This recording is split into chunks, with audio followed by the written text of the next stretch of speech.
사랑하는 주님 감사합니다. 오늘도 우리가 함께 모여 금요일 저녁 하나님에 대하여서 배워갑니다. 하나님, 세상에서는 참 놀기 좋은 날이 금요일인데 우리는 이 시간 또 함께 모여 주님을 알아가는 귀한 시간을 나눕니다.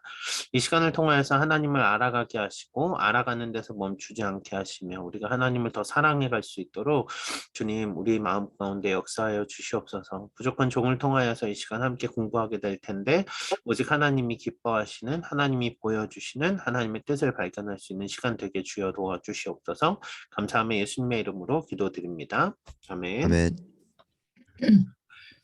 자, 지난 시간까지 조금 하나님의 속성에 대해서 쭉 나가봤어요. 그쵸? 오늘 하나님의 속성, 우리의 공유적 속성이라 그러죠. 그 부분을 조금 더 나누고 이제 하나님이 하시는 일, 예정과 섭리라는 걸 가볼 거예요.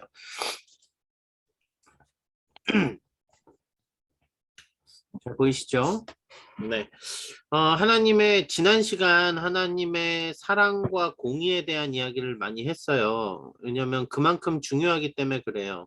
현대 교회 이슈로 넘어올수록 이 사랑과 공의의 밸런스 때문에 자꾸 교회들이 이렇게 왜곡된 길로 가는 걸 많이 보거든요. 그래서 사랑과 공의, 여러분들 스스로가 우리가 어떤 이 두 모습의 하나님을 온전히 보고 있는가? 그 생각을 잘 해보면 좋겠어요. 너무 두려운 하나님도 아니고 너무 사랑하셔서 나를 방임하는 하나님도 아니고 여전히 내 안에 그 하나님의 사랑과 공의를 주셔서 스스로 하나님께 더 하루하루 닮아갈 수 있는 그런 좀 삶을 나갔으면 좋겠어요. 오늘은 진실하신 하나님입니다. 하나님을 말할 때 우리가 신실하다라는 표현을 하죠. 뭐 trustworthy 이런 표현을 쓰는데 하나님은 온전히 신실하십니다. 거짓이 없으신 하나님이시죠. 그렇죠? 우리는 거짓이 그렇죠. 죄로 망가진 인간들은 거짓을 행합니다. 하지만 무엇이 진실인지를 알죠. 진실과 거짓에 대해서 반응합니다. 그렇죠? 인간은 진실과 거짓을 이게 약간 의나 선에 대한 개념하고도 비슷할 수 있지만 우리는 진실과 거짓에 대하여서 반응합니다. 자, 그래서 하나님은 사람이 아니시니 거짓말하지 않으시고 인생이 아니시니 후회가 없으시도다. 어찌 그 말씀하신 바를 행하지 않으시며 하신 말씀을 실행하지 않으시랴라고 말하죠. 하나님은 신실하세요. 이 표현 되게 중요합니다. 제가 여기에서 또 한번 다룰 거거든요. 하나님이 신실하시다라는 이야기는 선하신 하나님이 끝까지 하나님과의 하나님의 약속을 지키신다는 개념이에요. 그러니까 하나님은 변하지 않으세요. 불변하신다는 하나님이 동시에 여기에 들어가는 거죠. 진실하시고 불변하신 하나님. 자, 그 다음 하나님은 능력이 있으십니다. 그렇죠? 우리도 우리의 안에 능력이 있습니다. 하지만 하나님과 같은 무한한 능력이 아니라 우리는 유한한 능력이 있겠죠. 하나님 마음대로 섭리하시는 주권적 의지와 그것을 집행하시는 주권적 능력이 있는데 사람에게도 자유의지를 허락하셔서 자유로운 주권을 주셔서 부분적으로 그의 뜻을 따라 그의 능력을 힘입어 창의력 있게 봉사할 수 있게 하셨다라고 말합니다. 자, 오늘 누가 제일 일찍 들어오셨죠? 제가 그냥 저기 할게요. 네,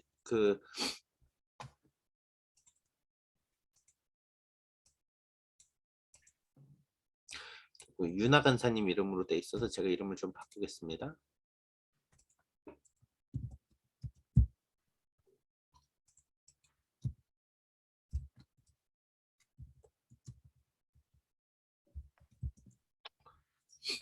네, 성일 집사님 여기 마태복음 19장 23절 좀 읽어주시겠어요?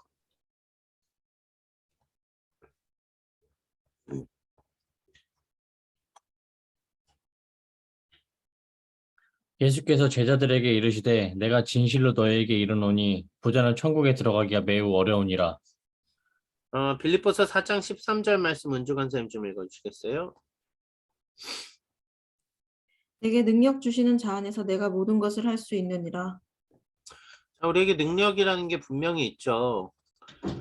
돈을 모으는 능력도 있을 수 있고 뭔가 운동을 잘하는 능력도 있을 수 있고 수많은 능력들이 있을 겁니다. 그런데 그 능력을 우리는 우리 자신을 위해서 사용을 많이 하죠. 그런데 우리의 능력이 우리의 자신만을 위해서 사용할 때는 타락한 인간, 이건 이과에서 배울 거예요. 우리 자신의 능력을 우리의 유익만을 위해서 쓸 때는 결국 그게 죄로 넘어가게 됩니다. 우리의 능력을 하나님이 기뻐하시는 데 쓰면은 나중에 배우게 될 거예요. 이거는 달란트보다 조금 더 구체적인 개념에서 은사라는 개념으로 넘어가는데요. 우리에게는 하나님이 주신 능력이 있어요. 그걸 하나님이 기뻐하시는 곳에 쓰면 그것이 하나님의 뜻을 이뤄가는 데 쓰이지만, 우리가 스스로 그냥 부자 되는 곳에 머물러서 우리의 욕심만을 채우기를 원하는데 그 능력을 사용하면 우리는 하나님과 점점 더 멀어지게 되는 거죠. 여러분 잘 생각해 보세요. 인간이 선과 악을 선택할 수 있는 이 선택에 대한 개념이 우리를 되게 좀 복잡하게 만들어요. 여러분 그런 생각 안 해보셨어요? 하나님이 왜 아담과 하와가 선악과를 따먹을 때 그냥 두셨지? 왜 선악과를 따 먹도록 만드셨지? 실은 여기서 나오는 게 자유의지거든요. 이게 바로 이 주권에 대한 개념입니다. 자, 그런데요, 여러분 잘 보세요. 하나님이 자유의지를 왜 주셨는가를 우리는 생각을 먼저 해봐야 돼요. 타락에 대한 이야기는 인간론에서 좀 더 다루겠지만, 하나님이 왜 자유의지를 인간에게 주셨을까요? 그냥 하나님 말씀 잘 듣도록 무조건 100% 순종하게 인간을 지으셨으면 아무 문제 없었잖아요. 그렇지 않아요? 정연이, 하나님이 왜 인간에게 자유의지를 주신 걸까? 이 하나님이 왜 공유해 주신 걸까, 이거를?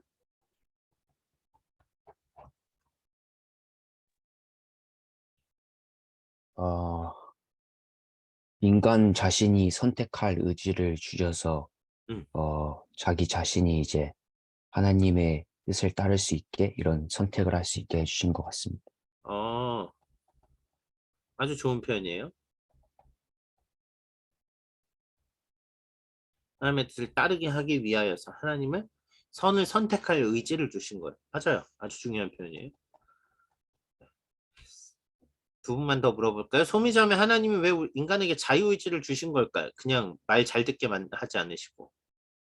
하나님께서는 기계적으로 우리가 순종하기를 원하시는 게 아니라 우리가 진심으로 이제 우러나서 진심으로 하나님께 따르기 원하시는 것 같아요. 의지적으로. 네. 의지적 순종. 좋습니다. 한 분만 더 여쭤볼까요?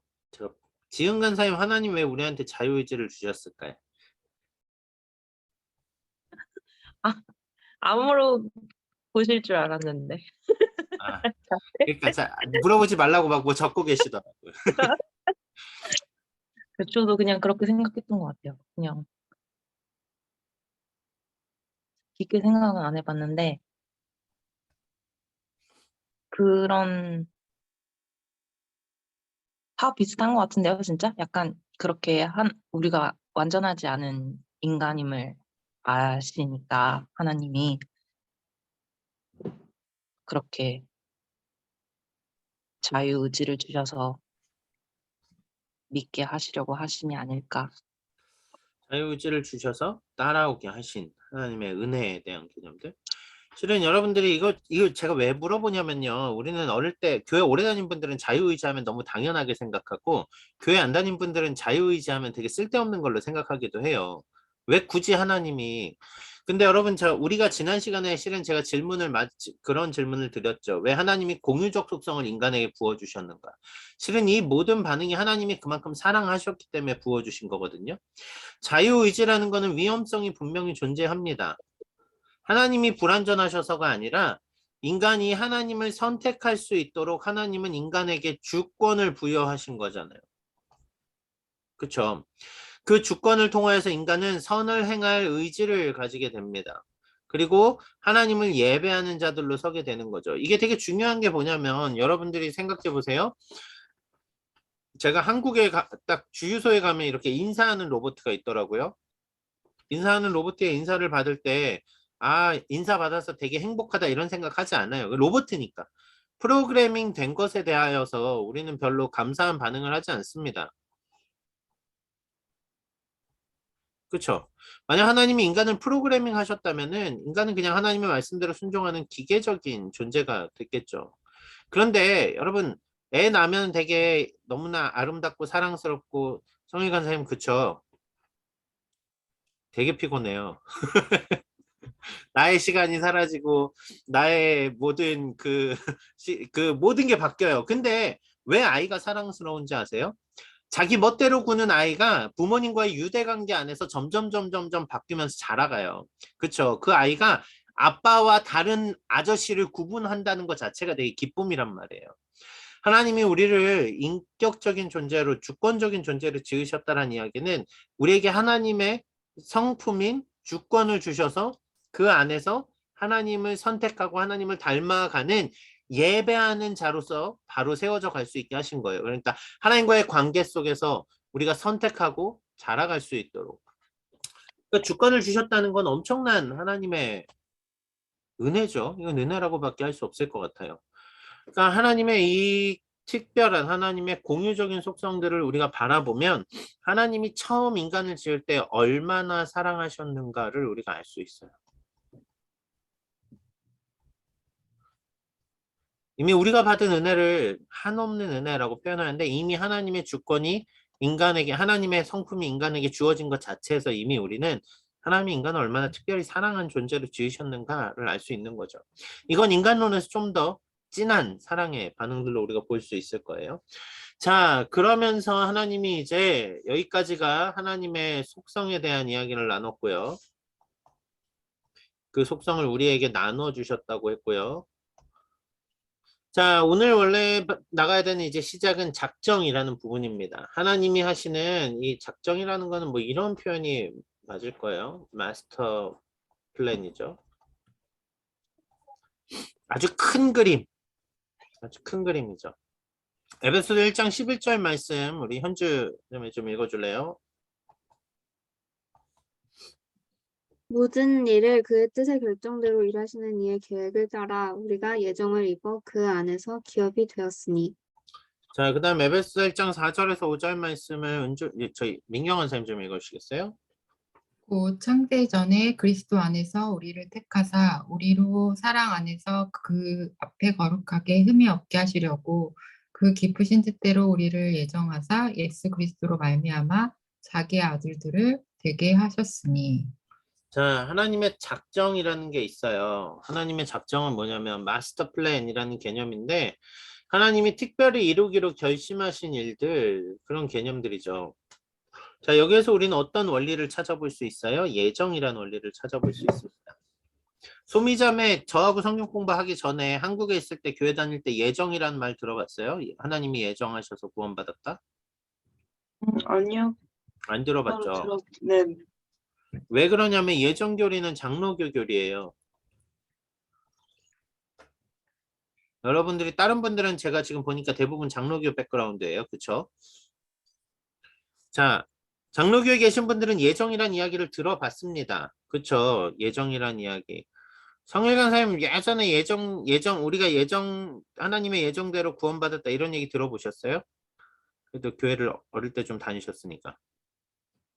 네. 그쵸? 예정이라는 이야기를 먼저 박스 안에 다 읽고 제가 얘기를 조금 정리해 볼게요. 하나님의 작정 가운데 여기를 성일관 사님 좀 읽어주세요. 성일 집사님. 네. 네, 하나님의 작정 가운데 특별히 구원에 관계되는 좁은 범위의 작정을 예정이라고 부르며 그 예정에는 선택과 유기로 구분된다. 선택은 네. 제가 네. 조금 나눠서 읽을게요. 네. 정현이 여기 좀 읽어주세요. 선택은 전 인류 가운데 얼마를 예수 그리스도 안에서 구원하시려는 영원한 목적이시고 이것은 창세 전에 예정하신 것이다. 자, 그다음 우리 은주 간사님. 유기는 어떤 이는 그냥 내어 버려두사 그의 공의를 나타내시기 위하여 죄를 벌하시기로 결정하신 것을 일컫는다. 그러므로 하나님께서 악한 데 쓰임 받도록 버려둔 자는 가장 불쌍한 자다. 지영 간사님 여기 로마서 말씀 좀 읽어주세요. 그런즉 하나님께서 하고자 하시는 자를 긍휼히 여기시고 하고자 하시는 자를 완악하게 하시느니라. 하나님의 특별한 계획이 있습니다. 그쵸? 특별한 계획이 있는데 그 특별한 계획 중에 아주 특별한 계획이 구원에 대한 계획이에요. 그쵸? 구원에 대한 계획인데 구원은 하나님이 예정하셨다라고 해요. 예정은 두 개로 나뉩니다. 선택과 유기입니다. 말 그대로 선택은 하나님이 모든 인류 가운데 구원하시기로 작정한 예정한 사람들을 선택된 사람들이라고 말을 하는 거고, 그럼 반대로 어떤 사람이 남아요? 유기되는 사람이 남죠. 버려진 사람들, 그 어떤 사람들은 내버려 두사 죄를 벌하기로 결정하신 사람들, 그러니까 누구는 선택을 했고 누구는 선택하지 않으셨다라는 이야기예요.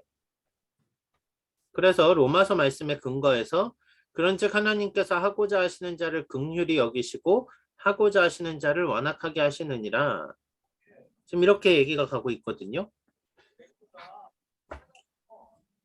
예정교리가 자, 지금 이렇게 딱 예정교리는 이겁니다 라고 정리를 하면 여러분들은 예정교리에 대해서 그냥 필터링 없이 이게 예정교리구나 이렇게 받아들여지세요? 민경원 선생님 어떤 면에서 좀 받아들여지지 않으세요? 그러니까 뭐 선과 악 이런 건 아니지만 네. 하나님께 공의롭다는 것도 알겠는데 자유의지를 주셨으니까 이제 우리가 예정된 사람으로 다 들어갈 수도 있다고 생각하지만 이 지금 여기에 나오는 프레임에 있는 거는 아닐 수도 있다. 그러니까 미리 정해 놓으셨나? 아니면은 그럴 수도 있다고 하신 건가라는 의문이 들어요. 글로 봤을 땐 정해 놓으신 게 맞는데 헷갈려요. 맞아요. 시나리오 같은 느낌. 네. 네. 현주는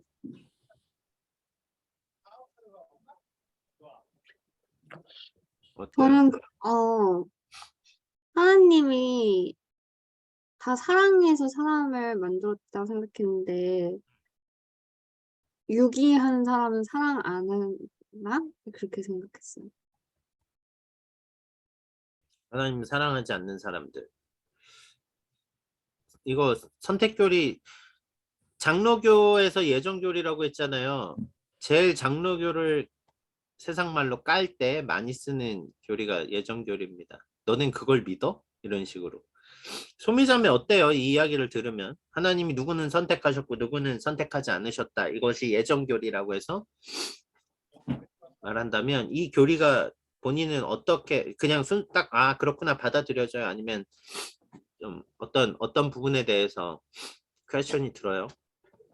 네, 저는 좀 받아들여지는 것 같고요. 유기는 약간 우리 저번에 성경 공부 사사기 했을 때도 전쟁 일어나는 거 있었잖아요. 전쟁들을 통해서 이제 이스라엘 백성들을 단련시키시는 그 모습에서도 본 것처럼 전쟁을 통해서 다른 나라들을 사용하셨다고 생각해요. 그 부분이 유기라고 생각이 됩니다, 저는. 맞아요. 6기에 조금 그 중요한 인물 중에 몇 명이 있죠. 바로 왕 같은 사람. 이스라엘을 구원하는 데 있어서 악한 왕으로서 이스라엘의 하나님의 하나님 되심을 나타내기도 하고 멸망하고 죽고, 그렇죠? 아주 대표적인 인물이 예수님의 제자 바로 유다입니다. 그렇죠? 차라리 나지 않았을 거면 좋았을 것을. 성일 집사님은 어떠세요? 이 하나님이 누구는 선택하셨고 누구는 선택하지 않았다라는 교리에 대해서 이거는 받아들일 만한 이야기 같아. 아니면 이건 조금 어려운 것 같아. 혹은 본인의 의견을. 저는 어렵긴 어려운데요. 저기 선택이라는 거는 본인이 선택받았다고 생각을 하면 이미 마음이 평안한데 예를 들어서 제가 유기를 당한 사람이라고 생각을 하면서 선택받기 위해서 달려가는 사람이라면 너무 불행할 것 같아요. 여러 시선들 아주 좋습니다. 제가 이건 한 분씩 다 물어볼게요. 제가 지금 네 분 여쭤봤죠? 은주 간사님은 어떠세요? 이게 딱 예정 교리예요. 하나님이 얼마를 선택하셔서 구원하시고 얼마를 버려두기로 작정하셨어요. 이게 작정이잖아요, 지금 다. 하나님이 하나님 영광을 받기 위해서 선택되어진 자들도 있고 또 하나님 영광을 또 드러내기 위해서 바로 왕이나 이런 사람들도 놔둔 게 아닌가.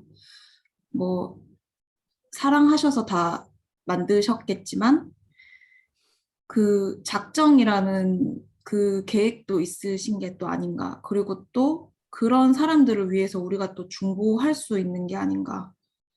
그또 뭐 여러 가지 생각이 드는 것 같아요. 영광에 대한 한 부분으로서 악역도, 그러니까 악당도 역사를 만들어간다 이런 얘기 있잖아요. 그런 면에서는 또 이런 부분도 이해는 되는데 악당은 되게 억울하겠죠. 지은 간사님은 어때요? 선택과 유기라는 말이.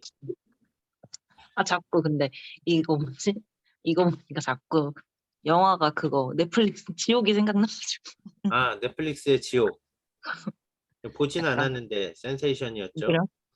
약간 그런 느낌이 좀 먼저 드는데, 근데 뭐 그거처럼 뭐 그렇게 극단적일까 하나님이 막 약간 그런 생각도 들긴 들었어요. 뭐 아, 이거 되게 중요한 표현 선택해서 같아요. 예정 보면 극단적인 것 같아요.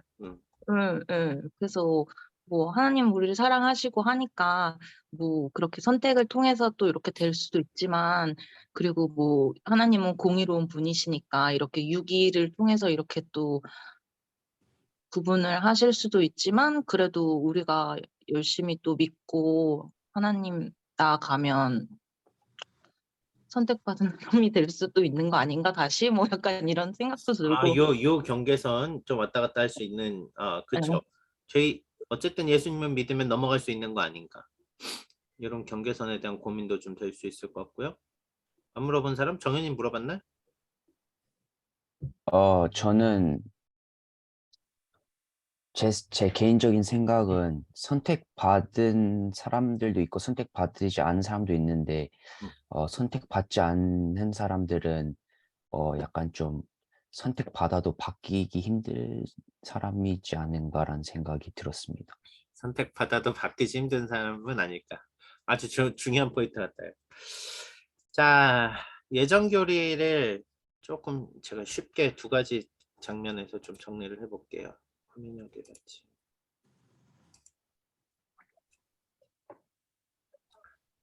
여러분, 예정 교리는 아마 조금 교회 안티크리스찬의 개념을 가진 친구들이 있으면 예정 교리 반드시 걸고 넘어갑니다. 왜 하나님이 누군 선택하고 누군 선택하지 않은 거야? 그러면 선택하지 않은 사람들은 뭘 잘못했다고? 자, 그런 얘기인데 오늘 제 컴퓨터가 좀 이상하네요. 자, 첫째, 예정 교리는 구원이 전적으로 하나님께 있음을 말하는 겁니다. 이 말만 잘 생각해 보세요. 나중에 구원론에서 다룰 거예요. 그런데 여러분 잘 생각해 보세요. 여러분이 자발적인 의지를 가지고 내가 예수님을 믿어서 내가 구원받았다라고 생각하세요? 우리는 내가 결정했고 내가 등록했고 내 발로 교회를 왔고 내가 구원받았어 라고 생각을 해요. 그런데 자세히 생각해 보세요. 여러분이 구원받은 거는 여러분이 구원을 스스로 받으려고 노력해서 받은 게 아니란 거예요. 여러분들이 예배 1000번 드려서 지금 구원받은 거 아니잖아요. 우리가 구원받았다라고 할 때 믿음으로 구원받았습니다라고 얘기하는데 결국은 우리의 구원받은 그 모든 사실을 다 되짚어 보세요. 하나님의 완벽한 마스터 플랜 안에서 우리가 구원받도록 하나님이 이끌어 주신 거예요. 그러지 않아요? 그러니까 예정은 첫째, 모든 구원이 하나님의 주권 안에 있다라는 우리의 신앙 고백이 담긴 거예요. 내가 선택해서 믿었어. 막 그거 아니거든요. 하나님이 전적으로 모든 역사 속에 나의 삶 속에 관여하셔서 하나님의 자녀 삼아 주셨어. 그 이야기예요. 이게 예정 교리가 왜 중요하냐면요. 여러분 우리가 버려진 사람들 불쌍하지 않아요? 이런 얘기 하는데 반대로 얘기해 볼까요? 하나님을 떠난 사람이 구원받을 수 있는 희망이 있을 수가 없잖아요. 그러니까 죄인은 결국 이게 육이 돼서 불쌍한 게 아니라 스스로 하나님을 떠났기 때문에 불쌍한 거예요. 하나님이 버리셨다라는 표현을 쓰는 것도 결국은 뭐냐면 인간이 스스로 하나님을 떠나서 자유의식 가운데 하나님을 떠나 있는 인간들 스스로가 모두 죽을 존재라는 거죠. 그런데 예정교리는 이 죽을 수밖에 없는 죄인인, 자, 두 번째 되게 중요합니다. 나에게 적용되는 거예요. 남한테 너는 하나님이 버린 애야 이게 아니고요. 내가 구원받고 보니 내가 죽을 수밖에 없는, 정말 나는 바로나 가룟유다 비교해도 전혀 손색 없이 나도 죄악 가운데 죽을 수밖에 없는 존재였는데 나에게 하나님이 역사하셔서 나를 구원하셨어.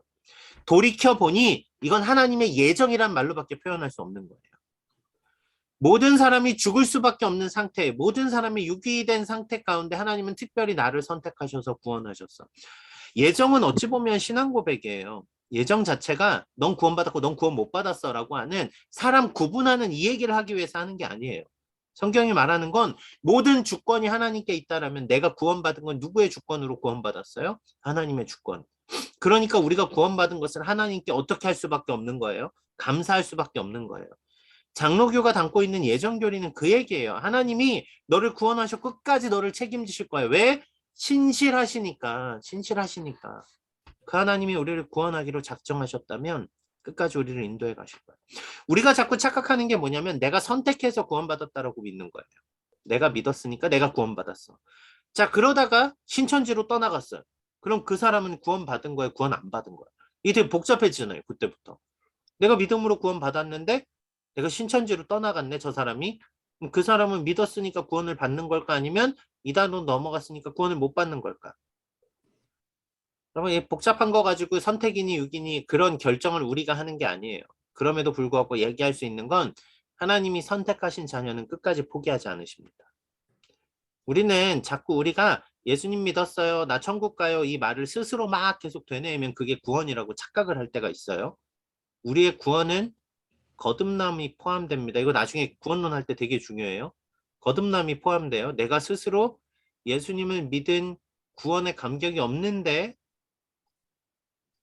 내가 예수님을 믿어서 죄로부터 자유해졌다라는 일말의 어떠한 1%의 감정도 없는데 그 사실을 내가 동의한다라는 이야기만 가지고 자꾸 구원을 난 구원받았어. 이런 식으로 해석하지 않았으면 좋겠어요.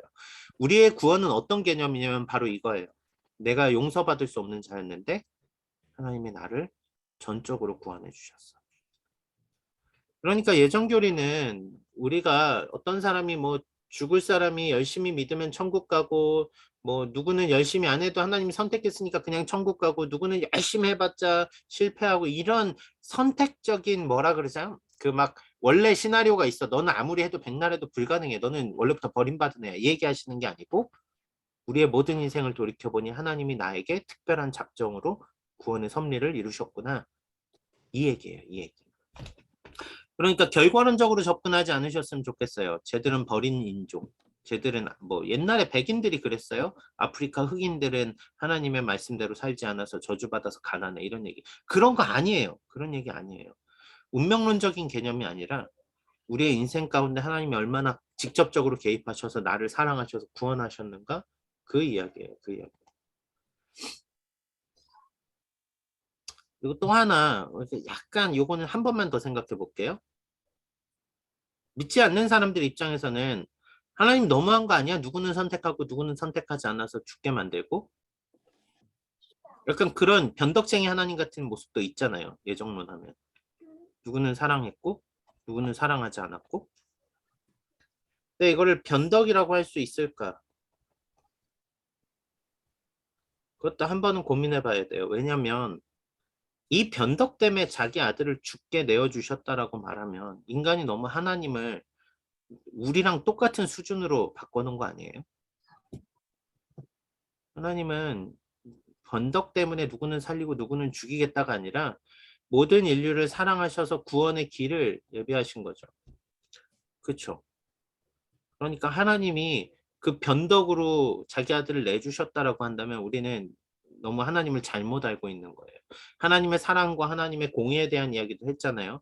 이 모든 과정 가운데 하나님을 믿지 않고 죽음 가운데 여전히 자신의 고집으로 하나님을 떠나서 살아가는 인간들이 있는 반면 우리가 하나님의 은혜 안에서 구원받게 되었습니다. 결국은 예정은 신앙 고백으로 이어져야 돼요. 안 그러면 무너집니다. 네. 되게 교만한 그리스도인 돼요. 안 그러면. 예정에 대해서 혹시 정리가 좀 덜 되시면 지금 얘기해 보세요. 제가 설명할 수 있는 한 최대한 설명해 드릴게요.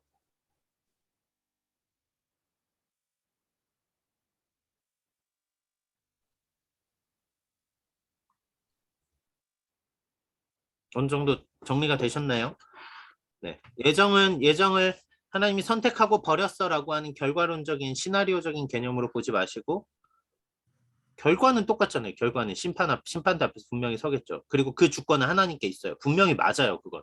그런데 그럼에도 불구하고 예정을 성경이 말한 이유는 오늘 우리가 이 하나님의 작정 가운데 구원받았다는 것을 설명할 수 있는 길은 하나님이 직접적으로 여러분의 인생에 간섭하셔서 하나님의 자녀가 되게 하셨다라는 말밖에 고백할 말이 없어요. 저는 그걸 예정이라고 설명합니다. 실제로 칼빈이 말한 예정도 이런 개념이고요. 질문 있으면 질문하셔도 돼요. 넘어갈게요. 맞다. 아직 덜 친해서 질문 못 하시는 거 아니죠? 네. 나중에라도 질문 올리세요. 네. 자, 창세 전에 이미 예정을 입어 그리스도 안에서 신령한 복을 받아 죄사함을 받은 자에게 하나님께서 무엇을 기대하고 계십니까? 자, 에베소서 1장 6절 말씀을 은서와 얼굴 이제 비쳤으니까 1장 6절하고 14절 찾아서 이거 답 두 개 다 적어주세요. 그러면서 여러분 동시에 생각해 보세요. 하나님의 예정이 아니라면 우리가 예수님 믿을 때 하나님이 예정이 없다면 웃긴 말로 그러지 않을까요? 쟤는 예수님 믿을 애가 아닌데 어떻게 믿었지? 하나님이 깜짝 놀라시는 그 말이 안 되잖아요. 그렇죠? 쟤는 믿어야 되는데 왜 안 믿지? 그런 거 아니잖아요. 하나님이 우리 안에 나중에 구원론 가면 좀 더 선명해져요. 우리 안에 성령님을 부어주셔서 우리의 죄를 깨닫고 예수를 주로 고백하게 하세요. 이게 구원의 시작이에요. 내가 누구한테 전도지 받아서 귀가 열려서 예수님 믿기로 해서 이게 아니에요.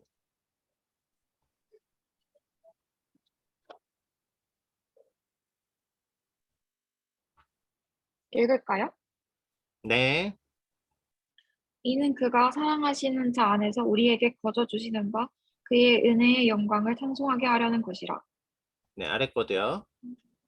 이는 우리 기업의 보증이 되사 그 얻으신 것을 속량하시고 그의 영광을 찬송하게 하려 하심이라.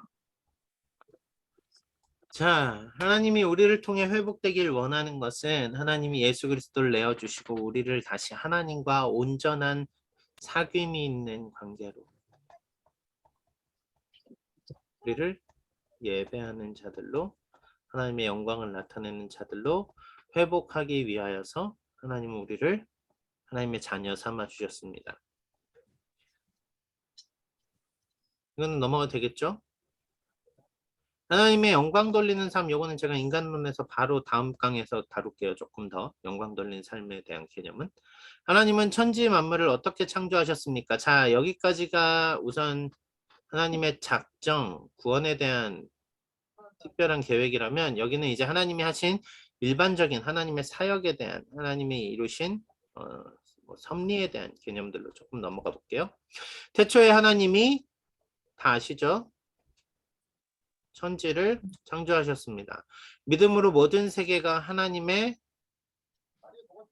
여기 답이 있어요. 말씀으로 지어진 줄을 우리가 아나니 보이는 것은 나타난 것으로 말미암아 된 것이 아니니라. 자, 무에서 유를 창조하셨다고 말하죠.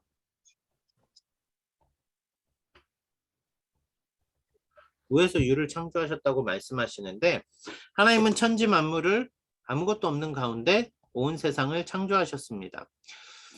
실제로 유실론자, 무실론자 나눌 때 무실론자들이 이렇게 많이 깨지게 되는 개념들, 진화론자들과 이야기를 할 때 일반적으로 뭐 과학의 깊은 논리로 들어가서 이게 뭐가 어쩌고 저쩌고 무슨 원자가 어쩌고 저쩌고 이런 얘기까지 하면 서로가 되게 피곤하겠지만 넓은 범위에서 이야기할 때 신의 존재, 하나님의 천지를 창조하셨다라는 개념, 다시 말하면 디자인된 개념이라는 개념, 이게 이 세상이 절대 우연으로 생겨났다고 말하기가 실은 너무 복잡하거든요. 그러니까 가능성의 가능성을 다 더해서 0.0000000000 몇 프로의 가능성이 있다라고 말하는 거를 과학적으로는 불가능이라고 말하는데 실은 그 이야기들이 이제는 우연히 그렇게 됐어.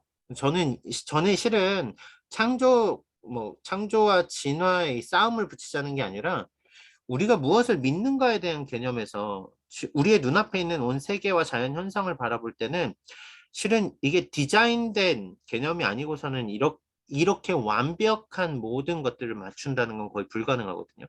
근데 지금도 그렇잖아요. 아무리 과학이 발달했다고 해도 여러분 생각해 보세요. 쥐 한 마리, 왜 엊그제 오신 분이 그 얘기 하셨죠? 사과씨 하나도 과학자들이 만들지 못한다는 이야기를 했어요. 모든 질량과 모든 원소를 다 주고 사과씨를 똑같이 만들어 보라고 하면 사과씨에 똑같은 걸 만들어서 사과씨에서 씨앗이 나서 사과가 자라게 하는 무에서 유를 못 만드는 거죠. 그렇죠? 유에서 유를 쪼갤 수는 있어요. 복제는 가능해요. 무에서 유의 창조. 이거는 불가능하죠. 하나님이 아니고서는 말할 수가 없어요. 근데 하나님이 이 땅을 창조하셨는데 창조하신 하나님이 실은 구약의 그 말씀 가운데서 하나님의 디자인이 이미 구약 가운데도 보이는 거예요. 잘 보세요. 어린 주일학교 시절로 돌아가 보죠. 하나님이 첫째 날 빛과 어둠을 만드셨어요. 그렇죠? 어릴 때 성경학교 성경고사 시험 보면 맨날 나오는 거예요. 빛과 어둠. 어둠 가운데 빛을 만드셨죠. 둘째 날 하늘을 구분하십니다. 윗물과 아랫물로서 하늘을 나누십니다. 하늘과 바다가 나뉘어진 거예요. 셋째 날 하나님이 바다의 물을 한 곳으로 모으고 땅과 그 땅에 있는 각종 채소와 나무들을 만드십니다. 자, 첫째 날부터 셋째 날은 나눔입니다. 나눔. 쪼갰어요. 어둠과 빛을 쪼개셨죠. 그렇죠? 하늘, 공간이라는 것과 바다를 쪼개셨습니다. 그리고 바다를 밀어서 바다와 육지를 가르셨습니다. 첫째 날부터 셋째 날의 원리는 가르는 원리입니다. 가르는 원리예요. 그 다음 넷째 날부터 다섯째 날부터 여섯째 날까지 보세요. 여기는 채우는 원리입니다. 어떻게 채워요? 가르신 그곳들을 채웁니다. 넷째 날은 첫째 날에 빛과 어둠의 광명체들을 두십니다. 빛과 어둠을 주관하는 광명체들을 두시죠. 다섯째 날 하나님이 그냥 막 만드신 게 아니란 이야기예요. 다섯째 날 물고기, 바다에 사는 물고기와 하늘에 사는 새들을 만드십니다. 가르신 그곳을 채우십니다. 여섯째 날 땅에 있는 모든 것들의 동물과 사람을 만들어서 이곳을 채우십니다. 여러분 이게 막 어린이 동화로 첫째 날, 둘째 날, 셋째 날, 여섯째 날 이렇게 보면은 되게 허무맹랑한데 쪼개서 생각해 보세요. 하나님이 질서 있게 되게 창조하셨다라는 걸 보게 돼요. 그렇죠? 모든 걸 가르시고 순서대로 그것들이 살 수 있는 공간을 만드시고 공간과 공간을 구분하신 다음에 그 공간을 순서에 맞게 또 다 채우세요. 그리고 마지막 날은 뭐 하세요? 안식하십니다. 자, 모든 창조가 안식을 향해 나아가게 돼 있어요. 뭡니까? 우리의 일상도 일상 가운데 안식을 통하여 하나님을 더 하나님께 나아가게 되죠. 마지막 우리의 삶도 모든 삶이 끝나면 안식으로 나아갑니다. 나중에 종말론에 가보면 딱 나와요. 하나님은 이미 안식을 위하여서 우리를 지으셨고 그 가운데 우리는 하나님이 기뻐하시는 6일의 삶을 살아가고 안식의 길로 나아가는 그런 개념들이 날과 모든 달과 이런 개념들에서 포함이 되는 거죠. 하나님은 온 세상을 질서 있게 창조하셨습니다. 이게 고대 근동에 나오는 아니면 당군설화 이런 것이 우리가 실은 설화 같은 거 잘 비교해 보세요. 진짜 말도 안 되는 거 많아요. 막 물을 부었더니 그게 눈물을 흘렸는데 뭐 바다가 되고 막 이런 것들. 하나님이 창조 설화와 창조에 대한 설화들을 다루는 다른 신화들을 봐도 되게 문학적 기법에서는 어느 정도까지 인정받을지 모르지만 질서정연하다는 개념은 없어요. 근데 창조가 가지는 특징이 그거거든요. 고대 근동의 문학에서 이러한 기사들을 볼 수가 없어요. 이게 되게 놀라운 일이죠. 자, 그 다음 하나님은 창조하시고 버려두지 않으셨어요. 섭리하고 계십니다. 창조하신 세상을 유지하시고 보존하시고 다스리십니다. 자, 그래서 보존과 협력과 통치라는 개념을 쓰시는데요. 보존이 뭘까요? 보존, 성일 집사님 한번 읽어주실래요? 창조하신 여기요. 창조하신 만물을 본래 그 부여하신 성질과 특성과 함께 유지시키는 사역을 말한다. 본래 부여된 성질이 유지되도록 두십니다. 여러분 생각해 보세요. 지구상에 하나님이 잠시만 잠깐 조셔서 잠깐 보존하는 일을 멈추셔서 중력이 빵이 돼 보세요. 어떤 일이 일어날까요? 우리 1분이면 다 우주로 날아갈 거예요. 그렇죠? 난리가 나겠죠? 하나님의 질서 가운데 지금도 창조의 질서들이 유지되고 보존되게 하시죠. 협력, 다음은 은주 간사님 좀 읽어주실래요? 하나님은 모든 피조물들이 하나님과 종속적으로 협력하여 그들이 해야 할 일들을 행하도록 하신다. 인간 스스로 하나님을 떠나서는 아무것도 할 수 없다. 인간은 참 자기 멋대로 자유의지로 살아간다고 생각을 하지만 실제로 하나님은 모든 피조물들이 해야 될 일들을 하도록 도우시면서 하나님 안에서 살아가게 하십니다. 그 얘기가 있어요. 무신론자들은 하나님이 주신 모든 자연을 누리면서도 하나님이 없다고 말하고 있다. 이런 얘기하거든요. 하나님 무릎에 앉아서 하나님이 없다고 하나님의 뺨을 때리는 것 같은 장면을 무신론자들의 그 논리에 비유할 때가 많아요. 이게 무슨 얘기예요? 하나님은 지금도 하나님의 모든 법칙 아래에서 그 해야 될 일들이 되어지도록 지금도 하나님이 모든 자연 만물이 협력하여서 돌아가게 하시는데 우리들은 그 모든 자연 돌아가는 것들을 하나님의 협력하시는 사역들을 보면서 하나님이 없다라고 말하는 사람들이 있다는 거죠. 이게 되게 중요한 게 뭐냐면 통치까지 얘기하고 해볼게요. 통치는 민경환 선생님 좀 읽어주실래요? 하나님께서는 자신의 계획과 만물의 존재 목적에 맞도록 다스리시는 계속적인 활동을 하신다. 네, 존재 목적에 맞도록 다스리는 계속적인 활동을 하십니다. 불이 있고 물이 있고 그쵸 바람이 불고 모든 것들이 하나님의 통치하심 아래 존재 목적에 맞게 계속적인 활동을 합니다. 다만 문제가 있다면 인간의 죄로 인하여서 타락한 이 땅 가운데 죄로 인하여서 땅이 저주를 받죠. 망가져 버리는 상황들 이게 아마 지금 우리가 말하는 기후 변화 이런 개념들이 실은 인간의 죄성과 아주 깊은 연관이 있는 것들인데 하나님이 그럼에도 불구하고 하나님이 처음 만드신 세상을 인간들이 죄를 졌다고 해서 싹 하나님이 걷어가신 게 아니고 지금도 여전히 그 물질들이 그 모든 하나님의 지으신 것들이 목적에 맞게 계속해서 돌아가고 있다라는 거죠. 그러니까 하나님은 창조하고 버려두고 지금 천국에서 놀고 계시는 게 아니라 온 자연 만물 가운데 우리는 하나님의 손길을 지금도 볼 수 있다라는 거죠. 느헤미야 9장 6절 말씀을 소미자매 좀 찾아서 읽어줄래요?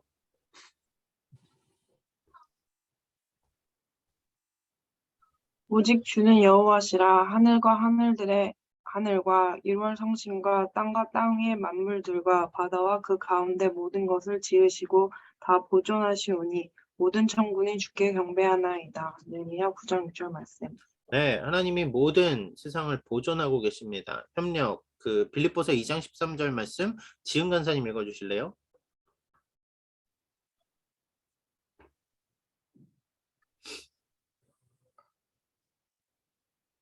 너희 안에서 행하시는 이는 하나님이시니 자기의 기쁘신 뜻을 위하여 너희에게 소원을 두고 행하게 하시나니. 네, 하나님이 기쁘신 뜻을 두고 우리 안에 소원을 두고 행하도록 하나님이 모든 일을 해 가도록 도우십니다. 통치 시편 103편 19절 말씀 정영이 좀 읽어줄래요?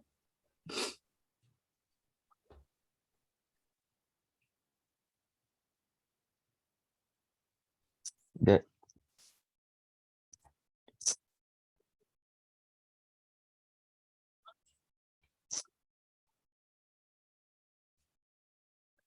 여호와께서 그 보좌를 하늘에 세우시고 거기서 온 우주를 다스리신다. 다스리시도다. 자, 이 이야기가 되게 중요한 게 뭐냐면요. 불신자들이에요. 불신자들. 하나님을 모르는 사람들.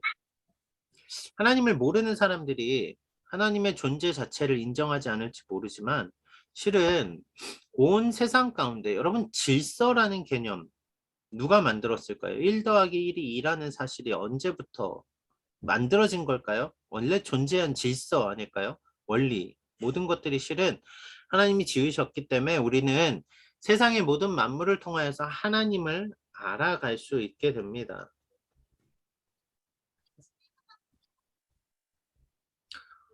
그렇지 않아요? 하나님이 바울이 로마서 1장에서 하는 얘기가 그 얘기거든요. 우린 하나님 계신지 몰랐어 라고 말하는 이방인들한테 이 온 세상 가운데 지으신 누군가 있다라는 거 너네 분명히 알잖아. 분명히 알잖아. 지금 이 세상이 돌아가는 모든 원리들을 본다면 분명히 누군가 섭리하고 있잖아. 그분이 바로 하나님이시라고 이렇게 얘기를 하고 있거든요. 실제로 이러한 원리들을 나타내는 게 나중에 다시 한번 설명드릴게요. 일반 은총의 원리입니다. 하나님을 믿지 않는 사람도 하나님의 존재를 경험할 수 있다고요. 감정적으로 또 느낌적으로 이건 정말 신이 존재하지 않고는 불가능하구나. 하나님은 인간이 죄로 인하여 떠나갔지만 인간이 하나님을 떠나갔지만 여전히 이 땅 가운데 역사하고 계시고 여전히 하나님의 흔적들을 보여주고 계시죠. 이게 은혜 아닐까요? 우리가 석양을 보고 너무 멋있다. 그건 1차적인 감정이고요. 그 석양이 오늘도 지고 우리의 눈앞에 나타날 수 있도록 수많은 일들 가운데 하나님이 하고 계신 일들을 보면 이거는 우리가 느끼는 감정 이상의 감동을 가져오겠죠. 그게 하나님이 하신 일이니까요. 그래서 온 세상을 보면서 날마다 우리가 하나님을 찬양하게 되는 거는 지금 이 모든 게 누구 때문에 누구로 인하여서 이루어지고 있는 일들이에요? 하나님이에요. 그러니까 우리가 먹든지 마시든지 무엇을 하든지 하나님의 영광을 보게 되는 거죠. 자, 그렇게 해서 하나님은 창조하시고 보존하시고 다스리시는 것까지 오늘 이야기를 했습니다. 그 와중에 이제 그런 거 물어보는 분들 계세요. 그럼 초자연적인 현상은 어떻게 되나요? 이런 걸 이제 일반적으로 신학자들은 비상섭리라는 표현을 쓰죠. 일반 섭리와 특별 섭리가 있는데 기적은 초자연적인 역사로서 비상섭리라는 방법을 사용하시기도 합니다. 기적도 하나님이 이루시는 놀라운 일들이라는 거죠. 그런데 비상섭리에 대한 이유를 이야기할 때는 분명한 이유가 있어요. 이게 뭐냐면 이 놀라운 초자연적인 현상을 통해서 하나님이 하나님 되심을 드러내는 과정 가운데 나오거든요. 무슨 얘기냐면 여러분 선교지 가면 지금도 기적이 막 일어나요. 놀라운 일들이 일어납니다. 그런데 기적만 가지고 교회에 성장할 것 같죠. 사람 많이 모여요. 처음엔 많이 모이는데 기적만 가지고 믿음이 엄청나게 자라가지 않는 경우들이 생겨요. 현상만 보면 그래요. 예수님이 5,000명을 보리떡 5개와 물고기 2마리로 먹이셨는데 예수님 십자가에 못 박을 때 그 사람들 다 어디 갔어요? 그렇죠? 하나님은 비상섭리를 왜 하세요? 이 오병이어의 기적 같은 게 왜 일어난 거예요? 와, 기적이다! 서프라이즈! 이게 아니라는 거죠. 이 비상섭리를 통해서 예수 그리스도의 하나님 되심을 나타낸 거잖아요. 그러니까 사인이 되게 특별한 사인이라 그러죠. 표적이라는 말을 쓰는데 사인은 나타내는 지시등입니다. 하나님이 기적을 왜 일으키시는가를 봐야지 기적에만 현혹되는 건 조금 위험합니다. 많이 위험해요. 그럼에도 불구하고 놀라운 기적들은 어떻게 설명할 수 있나요? 그것이 하나님의 역사하신 가운데 특별한 은혜라고 저희는 말하는 거죠. 실제로 그것이 은혜가 선물이라면 그것 말고는 표현할 길이 없고요. 자, 여기까지 해서 우리는 하나님에 대해서 정리를 하였습니다. 여러분 잘 기억해 보세요. 우리는 처음 하나님이 누구신가에 대해서 배웠습니다. 하나님이 누구신지 우리는 하나님을 코끼리 꼬리 보듯이 아니면 코끼리 다리 만지듯이 코끼리 귀 만지듯이 하나님을 되게 어느 한 면만 보고 생각할 때가 많았어요. 그런데 하나님을 우리가 다 담을 수는 없지만 하나님이 스스로 어떠한 분이신지를 우리에게 아주 찬란하게 말씀해 주셨어요. 뭘 통해서? 성경을 통해서. 그럼 우리는 성경을 통해서 다양하신 하나님의 모습을 보는 거죠. 때로는 무서운 공의 하나님도 보고, 우리를 너무나 사랑하셔서 아들까지 내어주신 사랑의 하나님도 보고, 진리이신 하나님도 만나고, 선하신 아버지도 보게 되고, 그쵸? 이 모든 게 다 하나님의 이름과 하나님의 속성에 포함이 돼 있었어요. 그리고 그 전지전능하신 분이 오늘도 우리를 지으시고 우리의 삶에서 역사하고 계십니다. 그렇기 때문에 우리는 그 하나님을 경험하고 느끼고 바라볼수록 하나님의 그 엄청난 은혜, 하나님의 놀라우심을 찬양하게 되는 자연스러운 존재가 되는 거죠. 그게 바로 이제 인간으로 넘어가서 우리가 배워야 될 문제입니다. 자, 하나님에 대한 정리는 여기까지 마치고요. 혹시 질문이 있으시면 지금 하셔도 되고요. 아니면 제가 설문지를 드릴게요. 마지막 칸에 질문을 하시면 제가 답변을 드리도록 하겠습니다. 자, 그럼 기도하고 마치고 제가 설문지 드릴게요. 하나님 아버지 감사합니다. 온 세상 가운데 하나님의 손길을 바라볼 수 있다는 것, 우리에게 얼마나 감동인지요. 세상 사람들은 알지 못하는 존재를 바라보지만 우리는 우리의 아버지 되시는 하나님을 바라보게 됩니다. 그 하나님의 사랑과 그 하나님의 진실하심과 그 하나님의 섭리가 오늘도 우리의 삶 가운데, 작정하심 가운데 우리를 이끌고 가시며, 오늘 우리가 그 구원의 은혜 가운데 하나님을 아바 아버지라 부르며 살아갑니다. 이 놀라운 은혜에 하나님을 우리가 놓치지 않게 도와주시고, 날마다 삶 속에서 우리 삶 깊숙이 간섭하시고 우리 삶에 찾아오셔서 이끌어주시는 주님을 만나는 놀라운 은혜가 되게 있도록 주여 도와주시옵소서. 감사하며 예수님의 이름으로 기도드립니다. 아멘. 네, 설문지를 보내드립니다.